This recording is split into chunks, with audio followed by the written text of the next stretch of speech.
Assalamualaikum warahmatullahi wabarakatuh. Okey, bagi bidang ulum,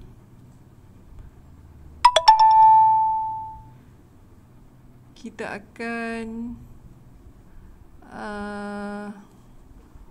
belajar mengenai bidang ibadah. Okey, tajuk dia Mari Bersuci. Tajuk dia Mari Bersuci. Okey. Sebelum tu kita nak tengok perbualan di antara seorang cucu dan datuknya. Okey, nombor 1. Tengok Tok. Hafiz terpijak tahi. Okey, nombor 1. Okey, semula. Tengok Tok. Hafiz terpijak tahi. Okey, yang kedua. Itulah, kalau tidak berhati-hati, kan dah terpijak najis. Okey, yang ketiga. Apakah erti najis, Tok? Apakah erti najis, Tok?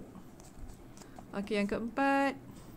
Najis ialah semua benda kotor yang menghalang daripada sah solat seperti darah dan tahi. Okey, yang kelima. Oh, baru Fatah tahu. Okey. Di sini dia nyatakan pengertian najis. Apa itu najis? Najis ialah semua benda kotor yang menghalang daripada sah solat seperti darah dan tahi. Okey, maksudnya kalau ada najis pada badan awak, selagi awak tak hilangkan dia, tak bersihkan dia, solat awak tidak akan sah. Okey. Sebelum tu, saya lupa cakap, awak boleh rujuk buku teks awak muka surat 114. Okey, kita tengok muka surat selepasnya. Okey. Sekarang kita akan belajar mengenai jenis-jenis najis. Okey, najis ni ada beberapa jenis. Yang pertama ialah najis mukhaffafah.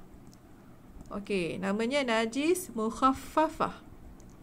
Yang kedua, najis mutawassitah. Najis mutawassitah.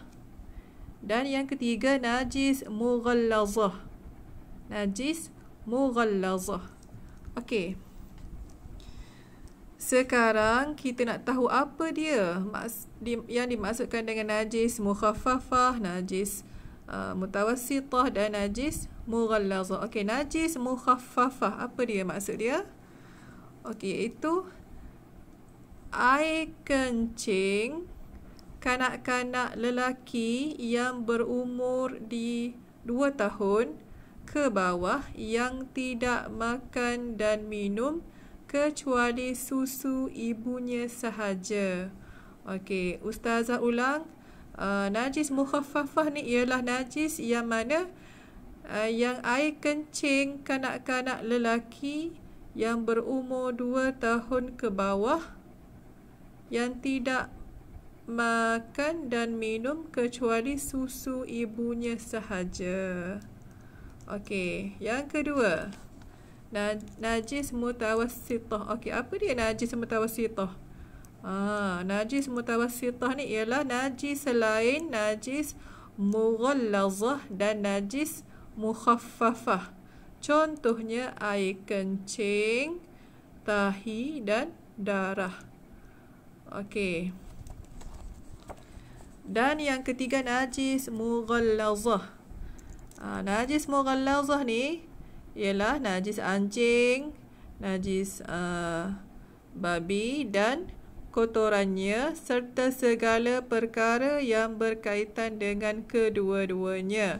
Contoh air kencing, air liur dan darah kedua-duanya. Okey, maksudnya air kencing anjing dan babi, air liur dan darah uh, uh, anjing dan babi. Okey. Maksudnya kat sini najis yang paling banyak ialah najis yang tahapnya najis mutawassithah. Kalau najis mukhaffafah ni satu sahaja, iaitu air kencing kanak-kanak lelaki yang menyusu. Yang menyusu dengan ibunya dan dia tak makan apa-apa selain menyusu dengan ibunya. Itu najis mukhaffafah. Okey, najis mughallazah pula apa-apa yang berkaitan dengan anjing dan babi. Selain itu semua najis mutawassithah. Okey, itu senang je nak ingat. Paling banyak sekali yang ini, yang tengah ni, najis mutawassithah. Kalau najis mukhaffafah ni satu sahaja. Najis mughallazah ni apa-apa yang berkaitan dengan anjing dan babi. Okey. Okey, kita tengok pula cara kita nak bersihkan pakaian ataupun badan kita apabila terkena najis-najis yang tadi. Okey, yang ini awak boleh rujuk muka surat 116 buku teks awak. Okey, cara membersihkan najis. Okey, kalau najis mukhaffafah, yang paling ringan tadi tu, najis yang kanak-kanak lelaki umur 2 tahun tu, renjiskan air mutlak ke tempat yang terkena najis. Okey, contohnya ni kat lantai ni, contohnya adik awak yang umur setahun yang masih menyusu dengan mak awak, dia kencing, cuma kita renjiskan tempat yang terkena tu, renjiskan dengan air sahaja.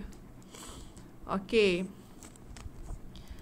itu najis mukhaffafah. Okey, yang kedua, cara nak bersihkan najis mutawassithah. Macam mana nak bersihkan najis pakaian ataupun badan kita kalau kita terkena najis mutawassithah. Okey, pertama, hilangkan najis yang terkena pada badan, pakaian atau tempat. Pertama, kita kena hilangkan dulu, buang dulu sampai tak ada kan. Okey, yang kedua, basuh dengan air mutlak sehingga hilang kesannya sama ada warna, bau dan rasa. Okey, lepas tu lepas dah buang semua tu, kita kena basuh dengan air mutlak. Air mutlak ni air yang bersih.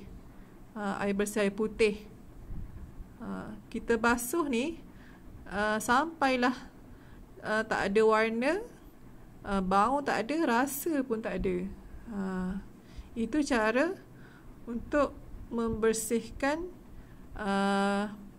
pakaian ataupun anggota badan kita yang terkena najis mutawassithah. Okey, bagi najis mughallazah, najis ni berat sikit.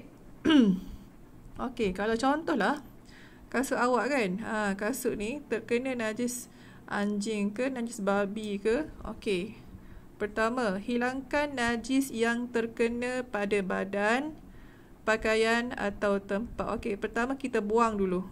Buang dulu najis tu, buang dulu. Yang kedua, basuh dengan air tanah satu kali. Okey. Yang ketiga, basuh dengan air mutlak 6 kali hingga hilang bau, warna dan rasa. Okey, kita kena basuh dengan 7 kali basuhan. Basuhan pertama dengan air tanah sekali sahaja. Ambil air, campur dengan tanah, lepas tu basuh.